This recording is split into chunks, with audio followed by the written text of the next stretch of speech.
4 साल पहले जब अब्दुल समद अफगानिस्तान के शहर जलालाबाद से पनाहगज़ीन बनकर दिल्ली आए तो शहर में बिल्कुल अकेले थे। अकेले तो वो आज भी हैं, लेकिन अब तन्हा नहीं है।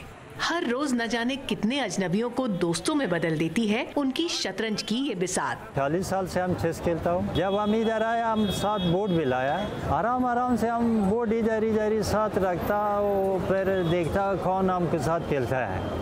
अब्दुल समद दिल्ली के सबसे मसरूफ इलाकों में से एक कनॉट प्लेस के एक कोने में रोज अपना खेल जमाते हैं। यहाँ से गुजरने वाला शतरंज का कोई भी शौकीन एक बाजी खेलने रुक ही जाता है, लेकिन बहुत से लोग तो अब खास तौर पर वक्त निकाल कर यहाँ खेलने आते हैं। चेस का शौक शुरू से ही है, काफ़ी टाइम से है, बीच में छूट गया था, लेकिन यहाँ पे देखा एक दिन खेलते हुए तो जब से आना यहाँ पे शुरू हो गया, स्टार्ट हो गया।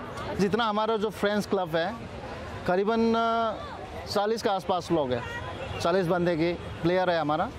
कई लोग यहाँ पे सबसे बेहतर ये होता है रैंकिंग बंदे आता है यहाँ पे। दिन जैसे जैसे आगे बढ़ता है अब्दुल के इर्द गिर्द लोगों का मजमा भी बढ़ता जाता है। कई बार तो 3-4 बाजियाँ एक साथ चलती हैं। दिमाग बिजी होगा, आप भी उधर ही ख्यालात आपको उधर ही होगा, फिर महसूस नहीं करते हो कि हम किधर है, क्या करता हूँ किधर। बस वो 3-4 घंटा 5 घंटा लगातार जब हम खेलता हूँ उधर ही बिजी होता हूँ। अब्दुल के ज्यादातर घर वाले अमेरिका, कनाडा या जर्मनी में हैं।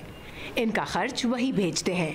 अब्दुल के पास रोजगार भले ही ना हो, लेकिन अकेलेपन को शह और उदासी को मात देने के खेल के वो उस्ताद हैं। Ritul Joshi, Voice of America, Delhi.